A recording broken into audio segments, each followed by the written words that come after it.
வணக்கம், நமஸ்கார், welcome back to my channel. என் பேர் உமா. இந்த வீடியோவில் இன்றைக்கி நம்ம பார்க்க போகிறது அன்றாட வாழ்வில் தேவையான சில வார்த்தைகள். A few words required in daily life. இந்த சில வார்த்தைகள் பெரும்பாலும் வினைச்சொற்களாக தான் இருக்க போகுது. இந்த வினைச்சொற்கள் ஒவ்வொன்றும் எப்படி ஆண்பால் பெண்பாலுக்கு தகுந்த மாதிரி மாறுதா இல்லையா அப்படிங்கிறத பற்றி தான் இந்த வீடியோவில் நம்ம டிஸ்கஸ் பண்ண போகிறோம். ஸ்கிப் பண்ணாமல் கடைசி வரைக்கும் பாருங்கள், அப்போ தான் உங்களுக்கு புரிய வரும். இப்போ நம்ம பார்க்க போகிற ஃபர்ஸ்ட் வேர்ட் ஜரூரத். இது தமிழில் தேவைங்கிற மீனிங் வருது. ஜரூரத் ஒரு பெண்பால் வார்த்தை, அதனால் எப்பவுமே கீ ஜரூரத் ஹை அப்படின்னு தான் வரும். தேவைப்படுகிறது, கீ ஜரூரத் ஹை. டேஷ் தேவைப்படுகிறது, டேஷ் கீ ஜரூரத் ஹை. இந்த பிளாங்க் ஸ்பேஸில் நீங்கள் ஒரு பொருளோ ஒரு விஷயமோ எது வேணாலும் நீங்கள் ஃபில் பண்ணிக்கலாம். அது ஆண்பால் பெண்பால் வார்த்தையாக எது வேணாலும் இருக்கலாம். ஆனால் கீ ஜரூரத் ஹை அப்படின்னு தான் வரும். இப்போ எக்ஸாம்பிள்ஸ் பாருங்கள். எனக்கு காகிதம் தேவைப்படுகிறது, முझे காகஸ் கீ ஜரூரத் ஹை. முझेனா எனக்கு, காகஸ்னா காகிதம், கீ ஜரூரத் ஹை தேவையாக இருக்கிறது, தேவைப்படுகிறது. मुझे कागज़ की ज़रूरत है, எனக்கு காகிதம் தேவைப்படுகிறது. मुझे कागज़ की ज़रूरत है. இதில் காகஸ் இந்த இடத்துல ஆண்பால் வார்த்தை தான் இருந்தாலும் मुझे कागज़ की ज़रूरत हैன்னு தான் சொல்லணும். ज़रूरत பெண்பால். அதே மாதிரி எனக்கு புத்தகம் தேவைப்படுகிறது, मुझे किताब की ज़रूरत है. मुझे எனக்கு, கிதாப்னா புத்தகம், की ज़रूरत है தேவைப்படுகிறது, தேவை இருக்கு. இங்கே கிதாப் பெண்பால் வார்த்தை. லாஸ்ட் சென்டென்ஸில் காகஸ்னு பார்த்தோம், அது ஆண்பால் வார்த்தை. முझे காகஸ் கி ஜரூரத் ஹை. இது பெண்பால் வார்த்தை கிதாப். முझे கிதாப் கி ஜரூரத் ஹைன்னு தான் வரும். அவனுக்கு உதவி தேவைப்படுகிறது, உசே மதத் கி ஜரூரத் ஹை. உசே அப்படின்னா அவனுக்கு, மதத்னா உதவி, கி ஜரூரத் ஹை தேவையாக உள்ளது அல்லது தேவைப்படுகிறது. உசே மதத் கி ஜரூரத் ஹை. மதத் பெண்பால் வார்த்தை தான். உசே மதத் கி ஜரூரத் ஹை அப்படின்னு தான் வரும். ஏன்னா ஜரூரத் பெண்பால் வார்த்தை. உசே மதத் கி ஜரூரத் ஹை. இது ஆண் பெண் ரெண்டு பேருக்குமே இதவே சொல்லலாம். கடின உழைப்பு தேவை அப்படின்னு சொல்கிறதுக்கு மெஹனத் கி ஜரூரத் ஹை அல்லது கடி மெஹனத் கி ஜரூரத் ஹைன்னு கூட சொல்லலாம். மெஹனத்னா கடின உழைப்பு, மெஹனத்னா பொதுவாக உழைப்பு, கடின உழைப்பு அப்படிங்கிறதுக்கு கடி மெஹனத் அப்படின்னு கூட சொல்லலாம். மெஹனத் கீ ஜரூரத் ஹை அப்படின்னு தான் வரும். மெஹனத்தும் பெண்பால் வார்த்தை தான் இருந்தாலும் ஜரூரத் பெண்பால்ங்கிறதுனால கீ ஜரூரத் ஹை அப்படின்னு தான் வரும். மெஹனத் கீ ஜரூரத் ஹை. அடுத்து தேவையான, அத்தியாவசிய, அதுக்கு ஜரூரி அப்படிங்கிற வேர்ட் யூஸ் பண்ணுவோம். ஜரூரி. எக்ஸாம்பிள்ஸ்: அத்தியாவசிய பொருட்களை வாங்குக, ஜரூரி சீஸை खरीद लो. ஜரூரி அப்படின்னா ரொம்ப இம்பார்ட்டண்ட்டாக இருக்கிறது, அத்தியாவசிய. சீஸை அப்படின்னா பொருட்கள், சீஸ்னா பொருள், சீஸை அப்படின்னா பன்மை, பொருட்களை. खरीद लो வாங்குக, வாங்கிக்கங்க. ஸோ ஜரூரி சீஸை खरीद लो அப்படின்னா அத்தியாவசியமாக இருக்கிற பொருட்களை வாங்கு. ஜரூரி சீஸை खरीद लो. இதே மரியாதையை சொல்லணும் அப்படின்னா ஜரூரி சீஸை खरीद लीजिए அப்படின்னு வரும். ஜரூரி சீஸை खरीद लो. படிப்பு மிகவும் முக்கியமானது, பढ़ाई बहुत ज़रूरी है. பढ़ाईனா படிப்பு, बहुतனா மிகவும், ज़रूरी है அப்படின்னா முக்கியமானது. ஸோ ज़रूरी है அப்படின்னு நம்ம சொல்லும்போது அது முக்கியமானதுன்னு சொல்கிறோம். இந்த ज़रूरीக்கு முன்னாடி கா கீ எல்லாம் வராது. இதை அப்படியே தான் நம்ம சொல்லுவோம், இதில் எந்த மாற்றமும் இருக்காது. पढ़ाई बहुत ज़रूरी है, पढ़ाई बहुत ज़रूरी है. அடுத்தது சிந்திப்பது, யோசிப்பது அப்படிங்கிறதுக்கு சோச்னா அப்படிங்கிற வேர்டு. இதில் ரூட் வேர்டு பார்த்திங்கன்னா சோச். சோச்னாங்கிறது நவுன் ஃபார்ம். ஸோ சோச்னாக்கு சிந்திப்பது, யோசிப்பது. இது ஆண்பால் பெண்பாலுக்கு தகுந்த மாதிரி மாறும். இப்போ யோசிக்கவும், யோசி அப்படின்னு சொல்கிறதுக்கு சோச்சோ அப்படிங்கிற சிம்பிள் வேர்ட், சோச்சோ. அதே நாம் சிந்திக்க வேண்டும் அப்படின்னு சொல்லணும் அப்படின்னா ஹமே சோச்னா சாஹியே. ஹமேனா நமக்கு, நாம்னு வராது, நம்ம அப்படிங்கிற அர்த்தத்தில் தான் வரும். சோச்னா சாஹியே சிந்திக்க வேண்டும். இந்த இடத்துல சோச்னாங்கிற வேர்டை நம்ம அப்படியே யூஸ் பண்ணிக்கிறோம் நவுன் ஃபார்மை. ஹமே சோச்னா சாஹியே, சிந்திக்க வேண்டும், நாம் சிந்திக்க வேண்டும் அப்படிங்கிறதுக்கு ஹமே சோச்னா சாஹியே, ஹமே சோச்னா சாஹியே. அவள் ஒரு விஷயத்தை யோசித்தாள். உஸ்னே ஏக் பாத் சோச்சி.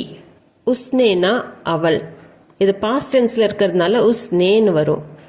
ஏக் பாத் ஒரு விஷயம், பாத்துங்கிறது இந்த இடத்துல விஷயம்.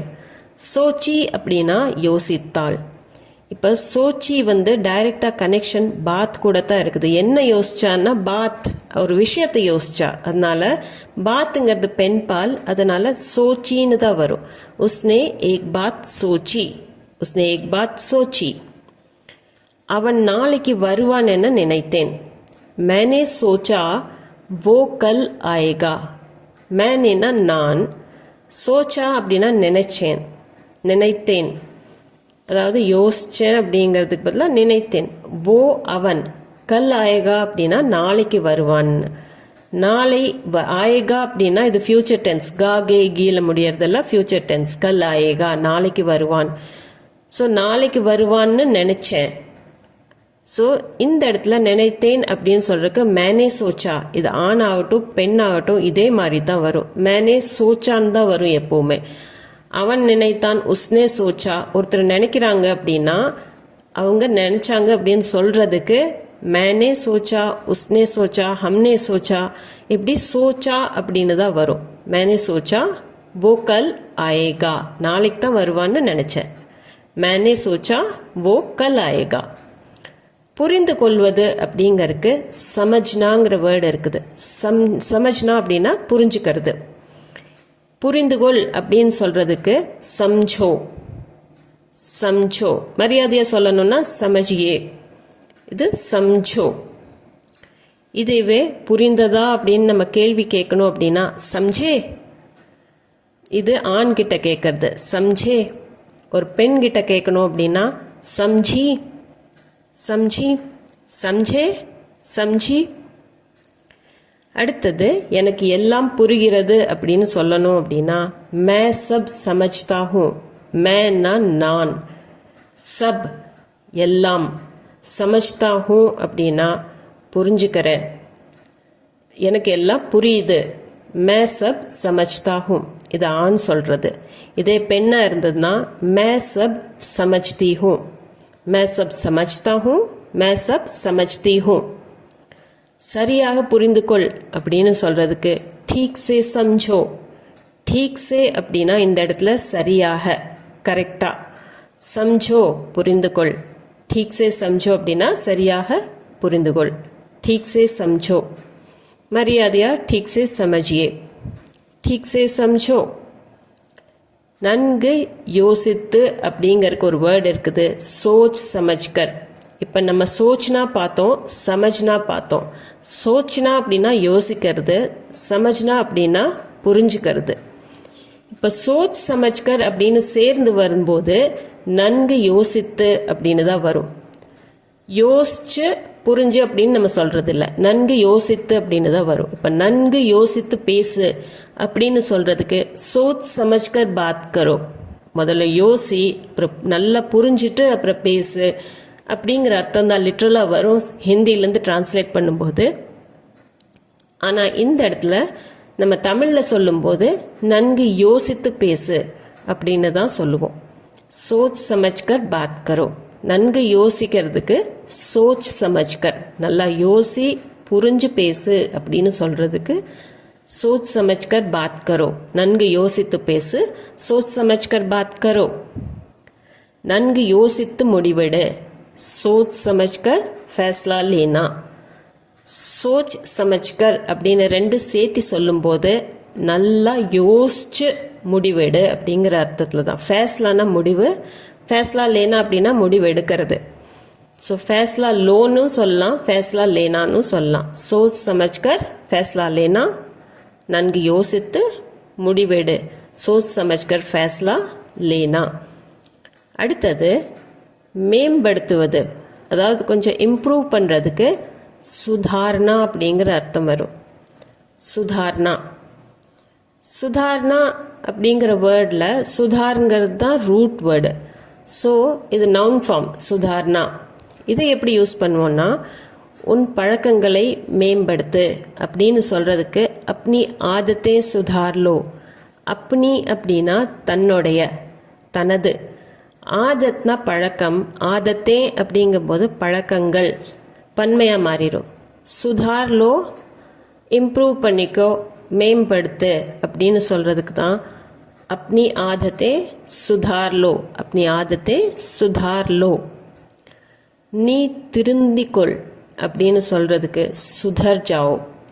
ஏதாவது ஒரு விஷயத்த சரி பண்ணிக்கோ அப்படின்னு சொல்கிறதுக்கு சுதார்லோன்னு சொல்லுவோம். ஆனால் நீ திருந்திக்கோ அப்படின்னு ஒருத்தரை சொல்லும்போது, ஒருத்தரை திருந்திக்க சொல்லும்போது சுதர் ஜாவோ அப்படின்னு சொல்லுவோம். சுதார் பதிலாக சுதர் ஜாவோ. நீ திருந்திக்கொள், சுதர் ஜாவோ. சுதர் ஜாவோ. சுதார்னு வராது இந்த இடத்துல, சுதர் ஜாவோ. நெக்ஸ்ட், உண்டு பண்ணுவது அல்லது உருவாக்குவது அப்படிங்கிறதுக்கு பனானா அப்படிங்கிற வேர்டு வரும். இது ஆண்பால் பெண்பாலுக்கு தகுந்த மாதிரி மாறும். பனாயா பனாயி அப்படின்னு. இப்போது இதில் வேர்டு ரூட் வேர்டு பார்த்திங்கன்னா பன் அப்படிங்கிறது தான். ஸோ நவுன் ஃபார்ம் பனானா, உருவாக்குவது, டு மேக் அப்படிங்கிற அர்த்தத்தில் வரும். எக்ஸாம்பிள் சென்டென்ஸ் பாருங்கள். வீடு கட்டுவது எளிதல்ல, கர் பனானா ஆசான் நஹி. வீடு கட்டுறதுக்கு ஹிந்தியில் கர் பனானா அப்படின்னு தான் வரும். கன்ஸ்ட்ரக்ஷனுக்கு கர் பனானா. கர் பனானா வீடு கட்டுவது. ஆசான் அப்படின்னா எளிது, ஈஸி. நஹி ஹே இல்லை. ஆசான் நஹி ஹே அப்படின்னா ஈஸி இல்லை, எளிதல்ல. வீடு கட்டுவது எளிதல்ல. घर बनाना आसान नहीं. घर बनाना வீடு கட்டுவது எளிதல்ல, ஆசான் नहीं है. घर बनाना आसान नहीं है. இந்த இடத்துல கட்டுறதுங்கிற மீனிங் வரும். அவள் உணவு சமைத்தாள். உஸ்னே खाना बनाया. உஸ்னே அப்படின்னா அவள். இந்த நே வர்றது எல்லாமே இந்த பாஸ்ட் டென்ஸில் சொல்லும்போது, ட்ரான்சிட்டிவ் வேர்ப் இருக்கும்போது நே கண்டிப்பாக வரும். உஸ் நே. கானானா உணவு, பனாயா அப்படின்னா சமைத்தாள். இப்போ பனாயாங்கிறது இந்த இடத்துல சமைத்தாள் அப்படிங்கிற அர்த்தத்தில் தான் வரும். கானா எப்பவுமே பனாயா அப்படின்னு தான் வரும். ஸோ உஸ்னே கானா பனாயா.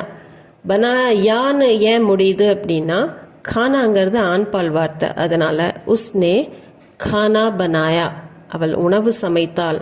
உஸ்னே கானா பனாயா. அவன் உணவு சமைத்தான் அப்படின்னுக்கும் உஸ்னே கானா பனாயா. அவன் பாயசம் செய்தான். உஸ்னே खीर बनाई. உஸ்னேனா அவன், खीरனா பாயசம், பனாயினா அதே खीரை செஞ்சான் அப்படிங்கிற அர்த்தம். பாயசம் செய்தான் அப்படின்னு சொல்கிறதுக்கு खीर बनाई.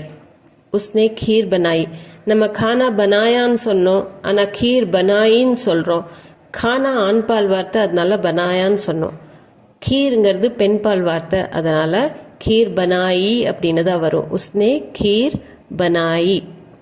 நெக்ஸ்ட், களிமண்ணால் ஏதாவது உருவாக்கு. மிட்டி சே குச் பனாவோ.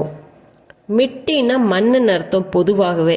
களிமண்ணுக்கும் மிட்டின்னு தான் சொல்லுவாங்க. இப்போது களிமண்ணான செய்த ஒரு குடம் அப்படின்னா மிட்டி கா கடா அப்படின்னு தான் சொல்லுவாங்க. களிமண்ணுக்கு தனியாக வேர்டெல்லாம் யூஸ் பண்ண மாட்டாங்க. ஸோ மிட்டின்னு மட்டும் யூஸ் பண்ணாலே போதும். களிமண்ணால் மிட்டி சே குச்னா ஏதாவது, பனாவுனா உருவாக்கு. ஸோ கிளேயால் ஏதாவது செய் அப்படின்னு சொல்கிறதுக்கு தான் make something out of clay அப்படின்னு சொல்கிறோம் இங்கிலீஷில். அந்த மாதிரி தான் மிட்டி சே குச் பனாவோ. மிட்டி சே களிமண்ணால், குச் பனாவோ ஏதாவது உருவாக்கு. மிட்டி சே குச் பனாவோ. இந்த இடத்துல பன்கிற வார்த்தை கூட ஓ சேர்த்தி பனாவோ, செய்யுங்கிறதுக்கு பனாவோ அப்படிங்கிற மீனிங் வரும். அடுத்தது, தேநீர் தயாராகி விட்டது. சாய் பன் கை. சாய் அப்படின்னா தேநீர், அதாவது டீ. பன் கை அப்படின்னா தயாராகி விட்டது. சாய் பன் கை. சாய்ங்கிறது பெண்பால் வார்த்தை, அதனால் பன் கை. அதாவது இது செஞ்சு முடிச்சிட்டோம் அப்படிங்கிறதுனால பன் கூட கை சேர்த்திருக்கிறோம். சாய் பெண்பால் வார்த்தைங்கிறதுனால கெயின்னு தான் வரும், கயான் வராது. சாய் பன் கை. அதே படம் வரைந்தாகி விட்டது. சித்ரு பன் கயா. சித்ரு அப்படின்னா ஓவியம், அதாவது நம்ம ஸ்கெட்சோ இல்லை ஏதாவது படம் வரைகிறோம், அந்த படம் வரைந்தாகி விட்டது. சித்ரு பன் கயா. சித்ருனா அந்த ஓவியம், பன் கயானா அது வரைந்து முடிஞ்சு விட்டது அப்படின்னு சொல்கிறதுக்கு தான் சித்ரு பன் கயா. சித்ரு ஆண்பால் வார்த்தை, அதனால பன் கயான்னு தான் வரும். இந்த வீடியோவில் அவ்வளோதாங்க. இதில் நம்ம எப்படி வினைச்சொற்கள் எல்லாம் மாறி வருது, ஆண்பால் பெண்பாலுக்கு தகுந்த மாதிரி அப்படிங்கிறதெல்லாம் பார்த்தோம். உங்களுக்கு சில டவுட்ஸ் எல்லாம் வரலாம், சில எக்ஸப்ஷன்ஸும் இருக்கலாம்.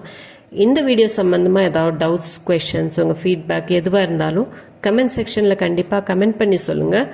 அது போக நம்ம சேனலுக்கு நீங்கள் புதுசாக இருந்தீங்கன்னா சப்ஸ்கிரைப் பட்டன் அமுத்தி கண்டிப்பாக சேனலை சப்ஸ்கிரைப் பண்ணிக்கோங்க. இந்த வீடியோ பிடிச்சிருந்தால் லைக் பண்ணிவிட்டு ஹைப்பும் கொடுத்துட்டு உங்கள் ஃபேமிலி அண்ட் ஃப்ரெண்ட்ஸ் சர்க்கிளில் யாராச்சும் ஹிந்தி கற்றுக்கணுன்னு இருந்ததுன்னா கண்டிப்பாக ஷேர் பண்ணிக்கோங்க. மீண்டும் ஒரு வீடியோவில் சந்திப்போம். தேங்க்யூ ஃபார் வாட்சிங்.